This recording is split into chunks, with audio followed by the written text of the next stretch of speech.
Las uñas del diablo. Hace muchos años, las campanas de Ponte de Lima, una antigua villa portuguesa, comenzaron a repicar tristes y calmadas por la muerte de un famoso escribano.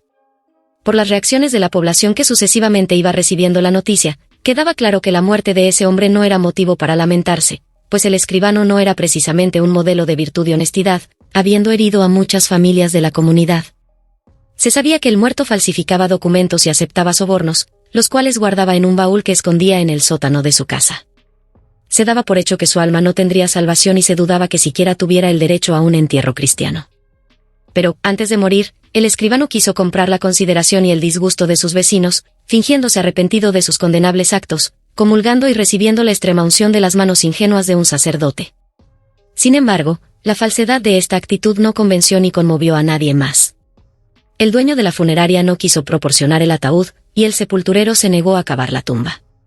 Solamente los frailes franciscanos del convento de San Antonio tuvieron piedad y le dieron un entierro cristiano, velando el cuerpo entre cirios en el suelo de una de las capillas de la iglesia y finalmente, cubriéndolo con el peso de una losa funeraria. Tras una sencilla ceremonia, los bondadosos frailes retornaron a la humildad de sus celdas, para orar y dormir. Sin embargo, en la medianoche de aquella fecha, los franciscanos fueron interrumpidos por 3 golpes en la puerta del convento. Del otro lado de la puerta, una voz les solicitaba que se reunieran en la capilla, pues quería hablar con ellos. Cuando abrieron la puerta, una figura imponente y de mirada penetrante se adentró en el recinto. Asustados, los frailes pudieron notar que a pesar de estar muy bien vestido, este sujeto tenía unos pies muy extraños, como los de una cabra. El extraño visitante se dirigió a la capilla donde había sido enterrado el escribano y se detuvo frente a la tumba. Con una fuerza sobrenatural levantó la pesada losa que ocultaba el ataúd y lo arrojó al centro del recinto. Luego tomó el cáliz del altar de la capilla y sobre el objeto, inclinó la boca helada del escribano. Con un violento golpe en la espalda del difunto, lo obligó a vomitar, intacta y sobre el cáliz, la hostia consagrada que el hipócrita había sacrílegamente engullido antes de morir. Transformándose en una figura oscura y terrible, el extraño recogió el cuerpo del escribano y se elevó en el aire, saliendo por una de las ventanas de la capilla. La comunidad corrió al cementerio de la iglesia, justo a tiempo para ver cómo los 2 cuerpos se unían en uno solo y volaban por los cielos con una risa diabólica, dejando atrás de sí un rastro de olor a quemado. Si el desconocido era el diablo en persona, que asistió personalmente a buscar el alma pecadora del escribano. Con extrema dificultad los frailes llevaron la losa al exterior del convento, dejándola abandonada para la curiosidad y el terror de las personas que en ella podía distinguir las poderosas uñas del diablo. El hombre del sueño. Durante el desayuno mi esposo parecía muy cansado, su rostro estaba muy pálido y transpiraba en exceso. Cuando extendió la mano para tomar la taza de café noté que estaba temblando. ¿Qué tienes?, le pregunté. ¿No dormiste bien anoche? ¿Estás enfermo? No sé. Me respondió. Me pasó algo extraño, no sé si estaba dormido o despierto. ¿Alguna vez te ha pasado que estás en un sueño, que parecía tan real, que no puedes distinguir si realmente estabas soñando? Hizo una pausa por un largo tiempo antes de seguir. Anoche tuve uno de estos sueños, continuó. En el sueño me había despertado sudando frío. Mi corazón estaba acelerado y respiraba con mucha dificultad. Entonces fui al baño a lavarme la cara, pero algo parecía andar mal. Vi hacia arriba y noté que el techo ya no estaba. En lugar de eso, era como si estuviera viendo la cima de una tumba. Podía ver claramente los bordes de la sepultura sobre mi cabeza. Había varias personas reunidas alrededor, pero no reconocía a nadie, excepto a un hombre. Ese hombre era idéntico a mí, los mismos ojos, la misma nariz y el mismo rostro. Era una copia exacta de mí mismo. Entonces se inclinó sobre la tumba y me miró directamente. Una larga sonrisa se formó en su rostro y me dijo: «Ya has vivido lo suficiente, es hora de que dejes a alguien más vivir durante algún tiempo». Entonces volví al cuarto y me tiré en la cama. No recuerdo si estaba dormido o despierto. La mañana siguiente, cuando mi esposo se sentó en la mesa para el desayuno, parecía mucho peor. Su cabello estaba hecho un desorden y de su frente escurrían gotas de sudor. «Tuve el mismo sueño anoche», dijo con una voz temblorosa.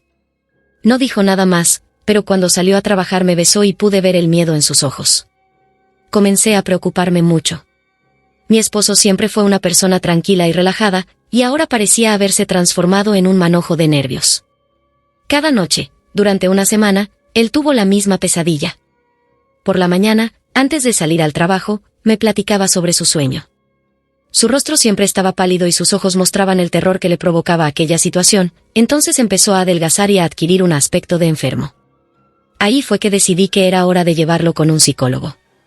Sin embargo, la mañana del sábado se despertó mucho más tarde que de costumbre y cuando se sentó a la mesa para desayunar parecía estar mucho mejor. Tenía el aspecto de un hombre saludable y vigoroso nuevamente. ¿Tuviste aquel sueño otra vez?, le pregunté. Me miró, una larga sonrisa se formó en su rostro y me dijo: ¿Cuál sueño? No tengo idea de lo que me estás diciendo. Puertas. Me adoptaron, nunca llegué a conocer a mi verdadera madre, quizá una sola vez, pero era muy pequeño para recordarlo. Sin embargo, amé a mi familia adoptiva. Eran muy buenas personas conmigo. Comía bien, dormía en una casa cálida y confortable, e incluso me dejaban dormirme hasta altas horas de la noche. Te contaré rápidamente sobre ellos. Primero, está mi madre. Nunca le dije mamá ni nada parecido, para mí simplemente era Julia. Nunca le molestó que la llamara así, y creo que tampoco se daba cuenta de ello. Era una mujer muy amorosa. Para empezar, creo que fue ella quien recomendó que me adoptara. A veces me colocaba a su lado mientras veía la televisión y acariciaba mi espalda con sus uñas. Era una de esas madres de película. Luego está papá, solía llamarse Ricardo, pero desde que me trajeron a casa nunca fui de su total agrado, así que comencé a llamarle papá en un intento desesperado por ganarme su afecto. Pero no funcionó. Me supongo que sin importar cómo le llamara, nunca me llegaría a querer tanto como a su propio hijo. Una característica notable que puedo contar sobre papá era su gran severidad. No le temblaba la mano al golpear a sus hijos cuando hacían algo mal. Eso lo descubrí antes de que pudiera ir al baño correctamente. Y bueno, ahora me comporto gracias a sus duras enseñanzas. Para terminar tenemos a mi hermana. Emilia todavía era muy pequeña cuando me adoptaron, y apenas mayor a mí, aún así me gustaba considerarla como mi hermana pequeña. Nos llevábamos mejor de lo que cualquier otro par de hermanos podría. Siempre nos quedábamos platicando hasta muy tarde, ella hacía la gran parte de la plática, mientras yo solo escuchaba porque la quería mucho. Teníamos una gran casa y a pesar de eso compartíamos habitación. Por mí estaba bien, me encantaba estar con ella y me sentía seguro a su lado. Pero todo cambió una horrible noche de miércoles.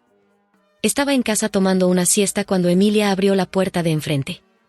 El sonido de la puerta siendo empujada me despertó y caminé desde el cuarto a la sala de estar. Venía de su clase de catolicismo, al verme no hizo más que abrazarme. Atrás de ella venían papá y Julia. ¿Te gustó la siesta?, dijo Julia burlonamente mientras revolvía mi cabello con sus manos. Moví mi cabeza y bufé siguiéndole el juego. Mi padre me miró ásperamente y con autoridad. Cerró la puerta tras de sí y colgó su abrigo en el perchero.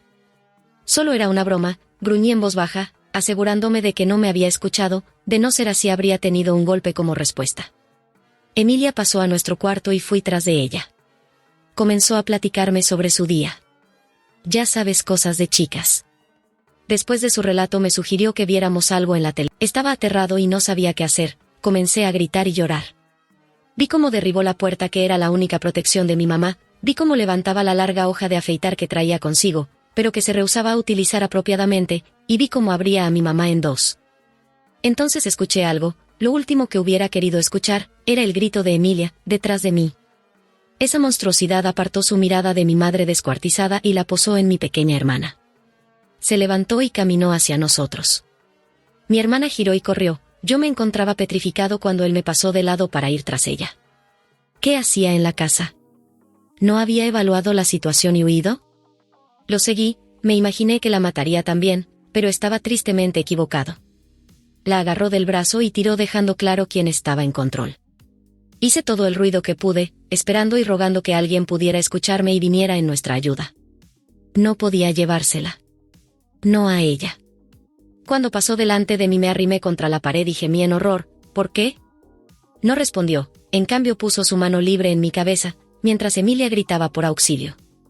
Buen chico, me dio otra sonrisa torcida. Lo seguí hasta la puerta donde la arrastraba consigo. La abrió de un empujón, se deslizó a través de ella y azotó la puerta detrás de sí. Ahora estoy sentado en la cama, con mis padres adoptivos mutilados, temblando y gimiendo en consternación. Él está afuera con mi hermana y no puedo hacer nada para ayudarla. Lo haría si pudiera, pero no puedo. Iría tras ellos en un abrir y cerrar de ojos, pero no puedo. me siento aquí, mirando a mis patas. Si tan solo pudiera abrir puertas.